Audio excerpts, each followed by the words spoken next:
এই ব্যস্ততাপূৰ্ণ পৃথিৱীত আপোনাক সহায় কৰিবৰ কাৰণে কিন্তু আপুনি এজনো মানুহ বিচাৰি নাপাব আপোনাৰ বিপদৰ সময়ত। কিন্তু আপুনি যদি কিবা এটা কাম কৰি আছে, সেই কামটো নষ্ট কৰিবৰ কাৰণে হাজাৰজন মানুহ আপোনাৰ পিছত কিন্তু উঠি পৰি লাগিবৰ কাৰণে তেওঁলোকৰ সময় ওলাই যায়। নমস্কাৰ, মই তুলনী নাথ এটা নতুন কাহিনীৰ সৈতে আপোনালোকৰ সন্মুখলৈ আহিছোঁ। সব গ্ৰাহক তেওঁ কিছু ফল মূল কিনিবৰ কাৰণে চব্জি মহলত তেওঁ এখন বজাৰত সোমাই গ'ল। তো তেওঁ চব্জি মহলত সোমাই এখন ফল মূলৰ দোকানত সোমাল আৰু দোকানীজনক সুধিলে যে আপেল আৰু কলৰ দাম কেনেকৈ বেছি আছা তুমি? তো দোকানীজনে ক'লে যে আপেলৰ দাম কেজি 150 টকা আৰু কলৰ দৰ্জন 40 টকা। তো ঠিক সেইখিনি সময়তে সেইখন দোকানলৈ এগৰাকী মহিলা আহিলে।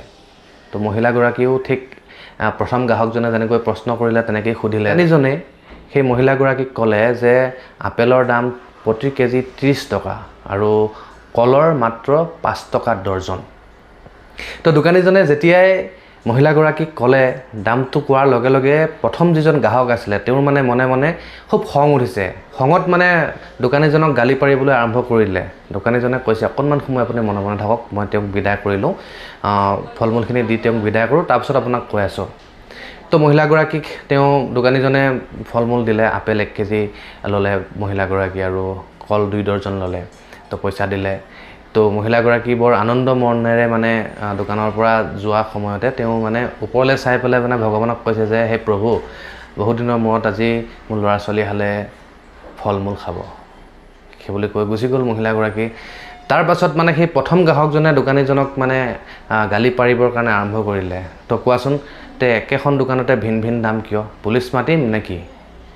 তো দোকানীজনে তেওঁক বুজাবলৈ চেষ্টা কৰি আছে। তেওঁ বুজিব নিবিচাৰে। তেওঁ কৈছে যে যিগৰাকী মহিলাৰ কাৰণে মই দামটো কমাই কৈছোঁ, সেই মহিলাগৰাকীৰ যিজন স্বামী অলপ দিনৰ আগতে প্ৰায় 3 মাহমান হৈছে এটা পথ দুৰ্ঘটনাত তেওঁৰ স্বামী মৃত্যুবৰণ কৰিছে আৰু তেওঁৰ ঘৰত সৰু সৰু 2টা শিশু আছে।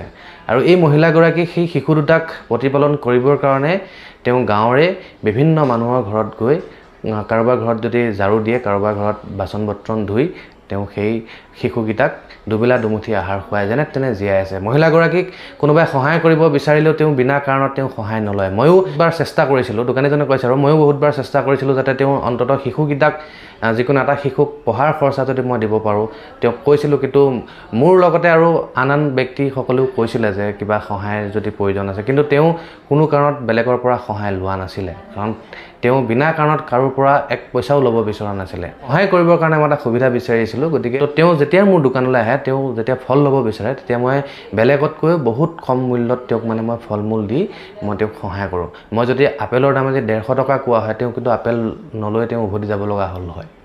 গতিকে সেইকাৰণে মই সেই মহিলাগৰাকীক খুব কম দামত মই ফল মূল তেওঁক দি সহায় কৰি আছোঁ।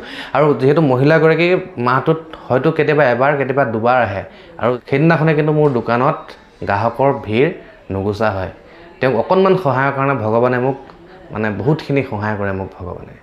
এই চুটি কাহিনীটোৰ পৰা আমি এটা শিক্ষা ল'ব পাৰোঁ যে আমি যদি জীৱনত কাৰোবাক সঁচা অন্তৰেৰে যদি সহায় কৰিব পাৰোঁ বা সহায় কৰিব বিচাৰোঁ, তেতিয়াহ'লে আমাক ভগৱানে কিন্তু আমাক সহায় কৰিব। প্ৰাৰ্থনা কৰিব বিচাৰিছে যদি সকলোৰে বাবে প্ৰাৰ্থনা কৰক, নিজৰ বাবে কেতিয়াও প্ৰাৰ্থনা নকৰিব। আৰু আপুনি যদি সকলোৰে বাবে প্ৰাৰ্থনা কৰে, আপোনাৰ প্ৰাৰ্থনাটো কিন্তু ভগৱানে প্ৰথমে শুনিব আৰু প্ৰথমে আপোনাক মনৰ বাঞ্ছা পূৰ্ণ কৰি দিব।